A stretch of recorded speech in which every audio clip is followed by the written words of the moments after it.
కూటమి ప్రభుత్వంలో చంద్రబాబు నాయుడు గారు ముఖ్యమంత్రి అయిన రోజు నుంచి తిరుపతి పరువు ప్రతిష్ట ఎలా దిగజారుస్తున్నారో లడ్డూ విషయంలో చూసాం. మొన్న మనుషులు చనిపోయిన విషయం మనం చూసాం. ఈ రోజు డిప్యూటీ మేయర్ ఎన్నికల్లో ఏ విధంగా మేయర్ మీద గాని అలాగే వచ్చిన కార్పొరేటర్ల మీద అలాగే దళిత ఎంపీ మీద దాడులు చేయడం మనం కళ్ళారా చూస్తున్నాం. ఒకవైపు వైఎస్ఆర్సీపీ నాయకులు మాకు అవసరం లేదంటూనే చంద్రబాబు నాయుడు లోకేష్, మరోవైపు తమ నాయకులతో ఏ విధంగా కార్పొరేట్ల మీద బస్సు మీద అలాగే మేయర్ మీద ఎంపీ గారి మీద దాడి చేశారు, రాళ్లతో కొట్టారు, బూతులు తిట్టారు, కొంతమందిని కిడ్నాప్ చేసి తీసుకెళ్లడం మనం కళ్ళారా చూస్తున్నాం. ఇవన్నీ కూడా పోలీసులు చూస్తుండగానే వాళ్ళ ప్రేక్షక పాత్ర వహించినప్పుడే జరగటం అనేది ఈ రాష్ట్రంలో లా అండ్ ఆర్డర్ ఎంత ఘోరంగా ఫెయిల్యూర్ అయిందో మనకు అర్థమవుతుంది. అండ్ పవన్ కళ్యాణ్ గారు మీ ఎమ్మెల్యే, జనసేన ఎమ్మెల్యే తిరుపతిలో ఎంత దిగజారిపోయి ఈ రోజు కార్పొరేటర్ని కిడ్నాప్ చేస్తున్నారో ఒకసారి గమనించండి. నిజంగా మీరు చెప్పుకున్నట్టు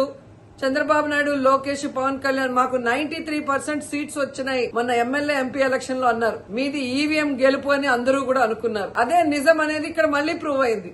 ఎందుకంటే నిజంగా ప్రజల ఓట్లతో మీరు 93% సీట్లు సంపాదించుంటే ఈ రోజు ఒక డిప్యూటీ మేయర్ పోస్ట్ కి ఇంత రాద్ధాంతం చేసి ఈ విధంగా రౌడీజం, గుండాయిజం చేసి కిడ్నాప్ చేయాల్సిన అవసరం ఉందా అని నేను అడుగుతున్నా. మీకు దమ్ము ధైర్యం ఉంటే, ప్రజలు మీ పక్షాన ఉన్నారు, మీ ప్రభుత్వం సక్రమంగా పనిచేస్తుంది, ఇచ్చిన హామీలు నెరవేరుస్తుంది అని మీరు నమ్ముంటే ఈ కార్పొరేటర్లతో రాజీనామా చేయించి మీ గుర్తు మీద గెలిపించుకొని మీరు ఎన్నికలు జరిపించుంటే ప్రతి ఒక్కరు మిమ్మల్ని శభాష్ ఉంటారు.